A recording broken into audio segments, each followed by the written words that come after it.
Assalamualaikum warahmatullahi wabarakatuh.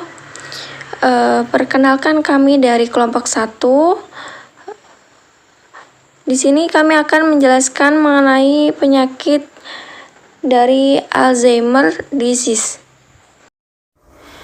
Untuk tim penyusunnya yaitu Anima Alfi Paugina, Lata Barani Azahro, Febrianto, Inka Sahara, Jenny Krisma, Christine Sulistriani, Mela Saptaningtyas, Riyama Pramaisela, Siti Tanti Maulidia, dan Wiji Asih Andriani. Baiklah, kerangka teori yang akan kita bahas pada presentasi hari ini yaitu yang pertama ada definisi Alzheimer disease dan patofisiologi Alzheimer dengan diagnosis Alzheimer, dan kita akan membahas tentang farmakoterapi Alzheimer. Kemudian ada antagonis memantin dan glutamat. Yang pertama ada definisi dari Alzheimer. Demensia sendiri merupakan sindrom klinis yang secara operasional didefinisikan sebagai gangguan kognitif, paling tidak 2 domain yang mengganggu aktivitas kehidupan sehari-hari.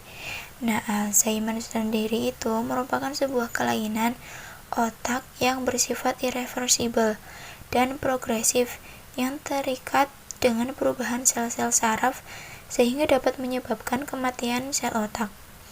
Demensia pada orang usia lanjut usia sudah dikenal oleh para klinisi sejak waktu yang lama. Hanya saja pada pergantian abad ke-20, penyebab dan bentuk yang berbeda dari demensia kemudian dicurigai.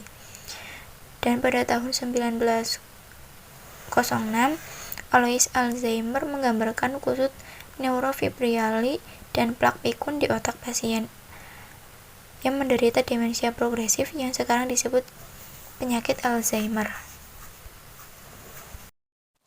Epidemiologi penyakit Alzheimer. Demensia adalah sindrom penonaktifan yang ditandai dengan kemunduran progresif di beberapa domain kognitif yang cukup parah untuk mengganggu fungsi sehari-hari, termasuk fungsi sosial dan profesional. Epidemiologi mengacu pada studi tentang distribusi dan penentu keadaan atau peristiwa terkait kesehatan dalam populasi tertentu, serta penerapannya untuk pengendalian gangguan kesehatan. Penyakit Alzheimer atau demensia memang telah menjadi tantangan global.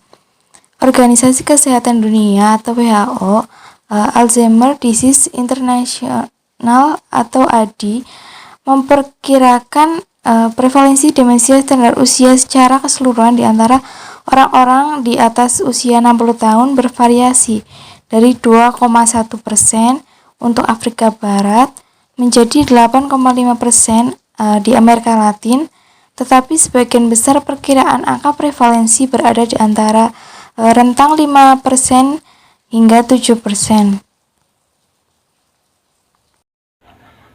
Patofisiologi Alzheimer.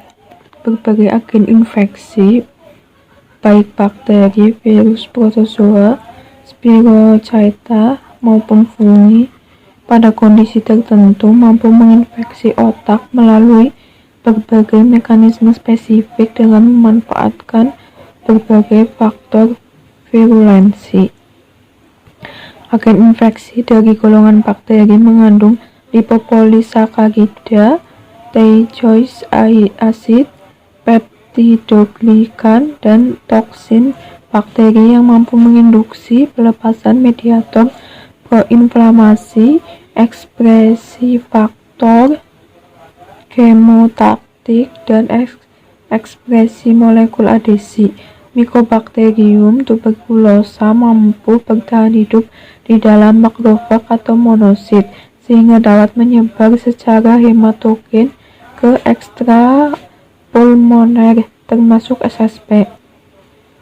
Virus HIV-1 mampu menginfeksi makrofag, mikroglia, dan astrosit, dan mampu menghasilkan protein toksik seperti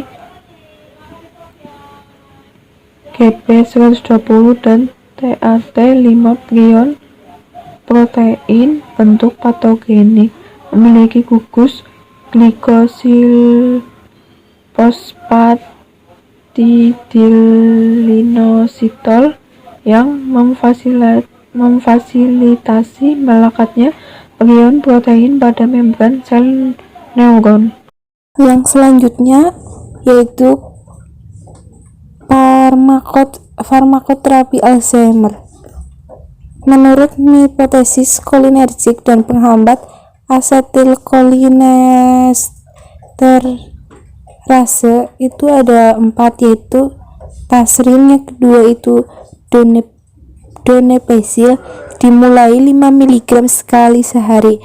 Setelah 4 minggu bisa jadi ditingkatkan menjadi 10 mg 1 kali per hari jika diperlukan. Efek samping biasanya itu ringan dan sementara.